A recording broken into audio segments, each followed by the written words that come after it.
In this video, I'm going to be talking about all the things in 4.1, which is 1, 2, 3, 4, 5, 6, 7, 8, 9, 10 different things. So I'm sorry, this is going to be a long video. Try to fast forward and look for the different concepts that you may have questions on in particular, and you can hopefully shorten the length that you're actually watching this thing. So first thing that we talked about in class, or if you haven't had class yet, first thing that we will talk about in class is how many degrees are in a circle. Well, we know that there's 360 degrees in a circle, but if I cut it in half, then each half would have 180 degrees. And likewise, if I cut this circle into fourths, each one kind of makes a 90-degree angle, so there are 90 degrees in each one of these fourths. This is basically what we're going to be doing all throughout from now all the way through Unit 5, is talking about different measures and angles and all sorts of stuff. We'll talk about this word radian in just a little bit. So if I'm looking at a circle, if I put a circle on my coordinate axis, it's kind of a circle.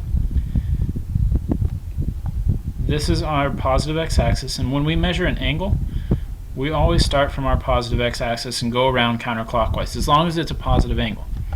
So if I start here, then this is 0 degrees. If this is a right angle, then once I get to my positive y-axis, this will be 90 degrees, and likewise another 90 degrees will make it over to 180 degrees, a straight left, and then 270 will be straight down, and a full circle will be 360 degrees, getting me back to 0 degrees. So 0 degrees and 360 degrees actually end up being the same angle, which is called coterminal, but we'll talk about that in a little bit. Don't forget we have quadrants 1, 2, 3, and 4. Okay, so say for instance, if I want to know which quadrant, and you're given a bunch of degrees. Say we say, I don't know, 100 degrees. Well, if I go around from 0, I go past 90, and it's just a little bit past 90, it's somewhere in here. Okay, so that 100 degrees is going to be ending up in quadrant 1. Okay, I'm going to put a few more examples up here. Let's look at, say, 290 degrees, and I'm going to look at something like this, negative, say 200 degrees, negative 200 degrees. So for my 290 degrees, I go past 90, past 180, past 270, just by a little bit. It's about 20 degrees past 270, so it's less than 360, so that's going to put me in quadrant 4. And now this negative 200, when we started with positive, we went this direction. But when we're going negative, you're actually going to start and go the other direction. So that we're going into the negatives first, so this would be like negative 90 degrees. This would be negative 180. This would be negative 270, and so on and so on. It can continue to go for however long it needs to. So if we have negative 200 degrees, I have 0, negative 90, negative 180. So it's going to be between negative 180 and 270 by about 20 degrees. It's going to be right there. So this is actually going to be in quadrant 2. Now I'm going to go ahead and get into this unit called radians. This is a brand new word. You guys probably haven't seen this before. I like it. It's kind of fun. It's another way of really kind of doing degrees. Degrees help us determine like which way to look. Maybe if we have to tilt our head 90 degrees or something like that. Radians helps with the actual kind of distance that we went. We have this equation, theta equals s over r, but we'll get into that later. But this, based on the arc length, which is that, and the radius, will tell us how far it kind of is from their perspective. Rather than saying from our perspective, I turned my head 90 degrees, he went pi over 2. It's a little bit weird, but it's fun. So with radians, I will tell you that there are 2 pi radians in a full circle. So likewise, if I cut this into 2 parts, each part has pi, and if I cut it into fourths, each part is pi over 2. So taking that into consideration, just like we did with the degrees, if I start here, so you're always going to start our circle here, this is 0 pi. If I go straight up and do my 90 degrees is also pi over 2, because each quarter is pi over 2. So this will be pi over 2. Over here, if I add another 1/2, it will be 1 pi. Adding another half to that will be 3 pi over 2. And then my full circle, like I said, is 2 pi. So again, just like we did with degrees, we can say which quadrant.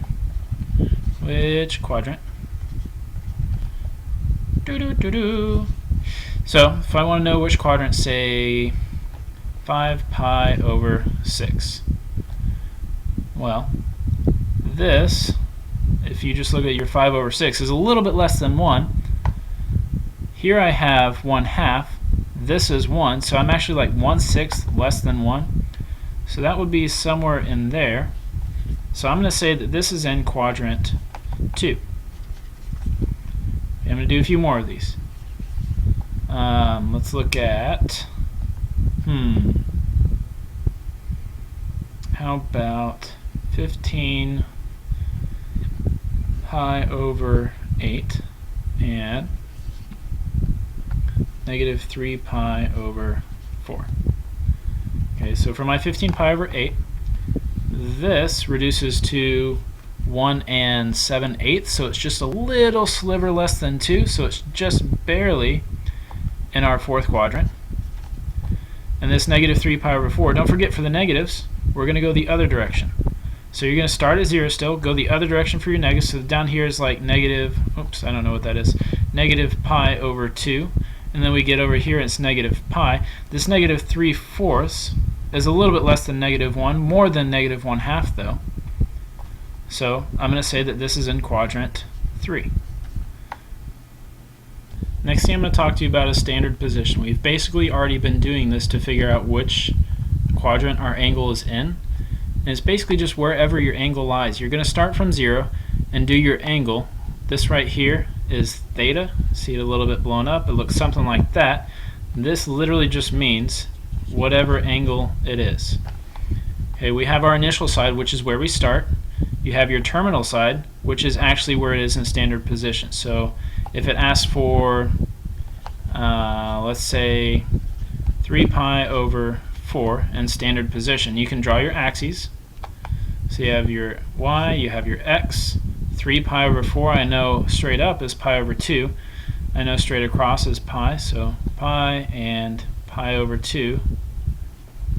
This is like 3/4, so it's right in the middle. So when you draw it in standard position, all you have to do is draw about where it is, somewhere in there, and that's it. There's your angle. Alright, next subject I'm going to talk about in next terminology is basically converting between radians and degrees. So say we're given degrees, but we need to convert it to radians, or vice versa. If we're given radians, but it's easier to work with degrees in that case, then we can convert between the two pretty easily. Your ratio is always going to be pi over 180 or 180 over pi. You're just going to multiply whatever you have by that, and I will tell you that whatever you are converting to, put it on top. So for instance, if we're going from radians to degrees, I'm going 2 degrees, so the thing that kind of stands for degrees, which obviously isn't our pi, is going to go on top. I'm going to multiply whatever it is by 180 over pi. If I'm going degrees to radians, then I'm going to multiply it by pi over 180. So for instance, if I have, say, 45 degrees, and I want to convert it to radians. If I'm converting it to radians, then I'm going to multiply it by pi over 180. And it's going to be simplest to try to cross simplify on these. So I know 45 will go into 180 4 times, so there will be 4, and that'll simplify to 1. So now that I have 1 times pi over 4. So I just have pi over 4. An example of converting degrees to radians. Oh, sorry, we just did that. Haha. So there's that. So going from radians to degrees, say we're trying to convert 5 pi over 6. And I want to take this in 2 degrees. So if I'm going 2 degrees, I'm going to put my degrees on top, so I'll have 180 over pi. And then again, cross simplify where you can. So pi divided by pi is 1. 6 will go into 180 30 times, and that reduces to the 1. So now 5 times 30 is 150 degrees. And there's as far as we can go. Alright, the next thing on the docket is coterminal angles. This is basically angles that have the same terminal side or angles that end in the same place. So to get that, if they end in the same place, then it's just another rotation around our unit or our circle. So we can either add or subtract 360 degrees or 2 pi, whatever it's given to you in order to find the coterminal angle. So for instance, with 200 degrees, in order to find a positive one, I can add 360 degrees to it to get one positive as 560 degrees. There's our positive angle. To get the negative, we can actually subtract 360 degrees from the 200. So 200 minus 360 will be negative 160 degrees. And there it is. One negative, one positive. Good to go there. Okay, with our 5 pi over 4, I'm going to need to add 2 pi and subtract 2 pi because it's given to me in radians. However, in order to add these or subtract these, I need to have common denominators. So in order to make that a common denominator, I'm actually going to add 8 pi over 4 because that will reduce to the 2 pi. So now I can just add it straight across. So 8 and 5 will make me have 13 over 4. There's our positive angle. Likewise, we can subtract 8 pi over 4 from the 5 pi over 4 to get negative 3 pi over 4 as your negative coterminal angle. Next thing is converting between degrees and DMS. DMS stands for degree minute second, and that's basically just like when you think about latitude and longitude, it's just giving an exact coordinate of anything. So for our first example, all you're going to be doing is using your calculator. So we need our handy dandy calculator. So if I have 181.247 degrees and I want to convert it to degree minute second, then in your calculator you can go and type 181.247, and now we have this little angle thing right here, so I hit second apps to get to angle, and look, number 4 is this little 2 DMS thing. So if we choose number 4, we go to degree minute second and then just press enter. Yay, it did it for us. Okay, then you just have to copy down that answer. So it would be, oh no, 181, 14, 49, 2. 181, 14, 49.2. Degrees, minutes, seconds, just like it had in the calculator. Okay, and that would be your answer. That is converted to degree minute seconds. Likewise, if you have 41 degrees, 21 minutes, 32 seconds, you can just punch that into your calculator as well. You have 41 going back to angle, so second apps. Degrees is your first one. So we have 41 degrees, 21 minutes is your next one, going back to angle. Well, I don't notice there's no seconds in there. I'm going to go ahead and put my minutes, but if we look above the plus sign, it's kind of hard to see, I know, but right above the plus sign, for me, I'm going to have to hit alpha plus to get to my second. So I'll type in 32 first, alpha plus, and that gets me to my seconds, and then you can just hit enter. So I have 41.359 degrees. So 41.359 degrees. And it's as simple as that. It's just knowing your calculator steps and what to do there. Next is complement angles. So I'm going to give you a compliment. You look very nice tonight. I see you sitting there and you just looking lovely. So that's a compliment. Okay, but really, with angle talk, it's basically two angles, two positive angles. Notice this, two positive angles whose sum is 90 degrees or pi over 2. Don't forget pi over 2 is 90 degrees because when we looked, we started here, we went up to here. So there was our right angle. So we have a right angle. Also, this was pi over 2 if you look back to the very beginning of the video. So if I have to add up to 90 degrees, 30 degrees plus something is supposed to equal 90. So if I want to find the complement of 30 degrees, well, what plus 30 is 90? Well, this has to be 60. It's a positive angle, so there's our complement.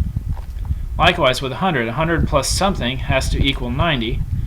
Well, I would have to have negative 10 in there. Since that's negative 10, it has to be a positive angle. So this actually has no complement. So there's none for this one.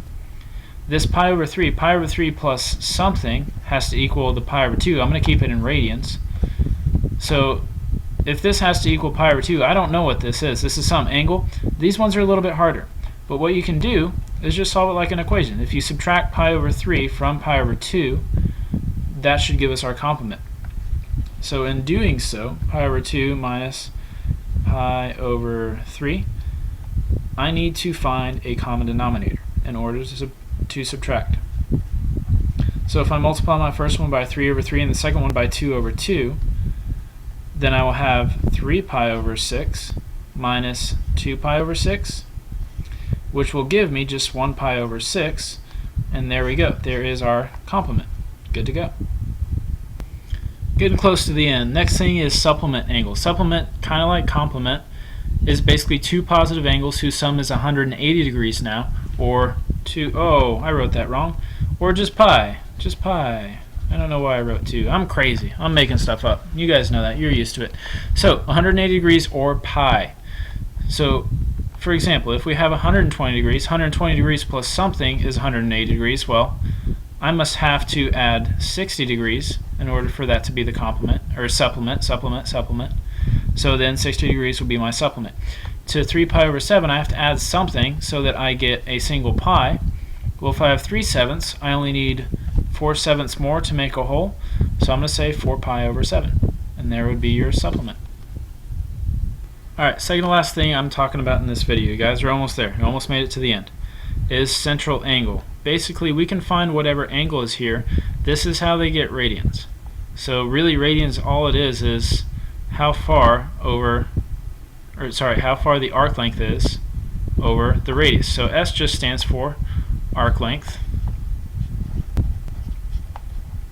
Theta is your degree, or your angle really, and this, I'm going to tell you, has to be in radians. If it's not in radians, you will not get the correct answer. So we can't put a degree sign into an equation. However, radians doesn't have a degree sign, so we're just going to use that in order to calculate this. R is still your radius.